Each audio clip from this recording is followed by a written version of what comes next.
तो ये बेसिकली इस एम का बेसिकली क्या कर रहा है, एनकरेज करता है किसको, एंटीनेटल केयर को, पोस्टनेटल केयर को और इंट्रानेटल केयर को। एंटीनेटल केयर वो होती है जब मदर प्रेग्नेंट, मतलब उसको पता चलता है कि वो क्या कर रही है, एक प्रेग्नेंट है, उसको पता चल रहा है बेसिकली वो प्रेग्नेंट है, और उस दौरान हम जो मदर को केयर प्रोवाइड करते हैं, चेकअप्स हो गए, डायग्नोस्टिक टेस्ट हो गए, न्यूट्रिशन प्रोवाइड, आयरन अनीमिया की बहुत ज़्यादा देखी जाती है कि बच्चे को भी क्या जाता है, बच्चे भी बहुत सारा न्यूट्रिशन लेता है, तो उसके रिगार्डिंग भी हम मदर को गाइड करते हैं, हेल्थ एजुकेशन प्रोवाइड करते हैं।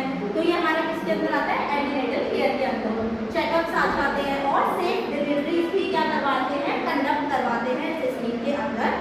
अगर हम पहले से ही डायग्नोस कर रहे हैं, कॉम्प्लिकेशन और रिस्क फैक्टर्स को रिड्यूस कर रहे हैं, तो बेसिकली जो डिलीवरी होगी वो क्या होगी, सेफ डिलीवरी होगी। और सेफ डिलीवरी तभी हो सकती है जब पहले से क्या करते हैं, हेल्थ एजुकेशन प्रोवाइड करते हैं। बेसिकली जो स्कीम का काम होता है वो क्या होता है, provide financial support to the pregnant women और the lactating mother. Lactating mother की बात इसलिए हम यहाँ पर करते हैं क्योंकि लैक्टेटिंग जब मदर ब्रेस्ट फीड कराती है तो उस टाइम में भी क्या होता है, बच्चे को मदर से जो बच्चे को न्यूट्रिशन जाता है वो ग्रोथ और डेवलपमेंट में हेल्प करता है। अब अगर प्रॉपर्ली बच्चे की ग्रोथ और डेवलपमेंट नहीं होगी तो ये स्कीम का कोई बहुत ही नहीं है, क्योंकि हमें काम ही वही है कि हमें क्या करना है, उसकी हेल्थ को प्रमोट करना है, प्रिवेंट करना है और बहुत अच्छा बनाना है पहले से और अच्छा। तो बेसिकली हमें क्या करना है, उसको अच्छी से अच्छी एंटीनेटल केयर और सेफ डिलीवरी कंडक्ट कराते हैं। बेसिकली इसकी एलिजिबिलिटी जो होती है, बेसिकली प्रेग्नेंट वुमेन, जो हम पहले ही बता चुके हैं, प्रेग्नेंट वुमेन और the lactating mothers who are 19 years older having their first live birth are eligible। कोई भी मदर है उसकी प्रॉपर एज होनी चाहिए डिलीवरी, जैसे मैरिज की होती है वो एक एज है, तो ऐसे ही एक जो मदर है वो उसका जो एज है वो 19 है, वो होनी चाहिए, यहाँ पे 19 हो चाहिए जब वो एक बच्चे को जन्म दे रही है तब।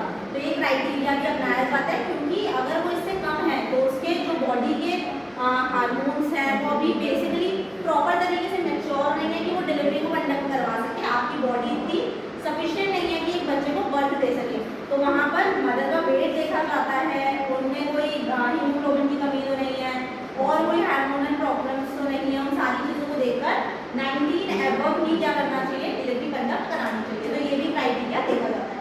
इसका बेनिफिट क्या होता है, प्रधानमंत्री मातृ वंदना योजना का ये कैश इंसेंटिव है, जिसमें हम 5000 प्रोवाइड करते हैं कैश, 2-3 इंस्टॉलमेंट्स, 3 इंस्टॉलमेंट्स में इसे डिवाइड करा जाता है और ये 5000 रुपये डायरेक्टली उनके अकाउंट्स में डाले जाते हैं, डायरेक्टली बेनिफिट का बैंक अकाउंट। इसका ऑब्जेक्टिव क्या होता है, बेसिकली क्या कर रही है, प्रमोट किसको कर रही है, मैटरनल को और लैक्टेटिंग मदर को। तो बेसिकली इम्प्रूव क्या करेगी, मैटरनल और चाइल्ड हेल्थ को इम्प्रूव करेगी और एनकरेज करेगी एंटीनेटल और हेल्थ चेकअप और सेफ डिलीवरीज। बेसिकली ये क्या करती है, इम्प्रूव कराती है मदर और चाइल्ड, मैटरनल और जो बच्चा है उसको, प्लस लैक्टेटिंग मदर के पूरे जितना भी उस टाइम पर उसको नीड है, प्राइमरी रिसोर्सेज की नीड है, वो सारी चीज़ों को इंसेंटिव प्रोवाइड करना, कैश इंसेंटिव प्रोवाइड करना, न्यूट्रिशन से रिगार्डिंग, हेल्थ एजुकेशन से रिगार्डिंग, वो सारा इसके अंदर आता है। एंटीनेटल केयर जब देते हैं तो प्रॉपरली डायग्नोस, चेकअप, उनको भी क्या करना है, देखना है, डायग्नोस कराना है, वो कंडक्ट कराना है और सेफ डिलीवरीज प्रोवाइड कराना है। नेक्स्ट जो इसका रजिस्ट्रेशन है, eligible women need to registration under the scheme. इसके अंदर क्या कराते हैं, जो आंगनबाड़ी वर्कर्स होते हैं, सेंटर्स पर जो होते हैं वहाँ पर ही एक जो आंगनबाड़ी सेंटर्स होते हैं वहाँ पर वो लोग क्या होते हैं, एलिजिबल होते हैं कि वो रजिस्ट्रेशन करा सकते हैं इस स्कीम के अंदर। तो बेसिकली इसका मोटो क्या होता है, मैटरनल और लैक्टेटिंग मदर को बेसिकली इस योजना के अंदर लिया जाता है और उनकी हेल्थ पर ही फोकस किया जाता है। ये क्या करता है, फाइनेंशियल सपोर्ट प्रोवाइड करता है।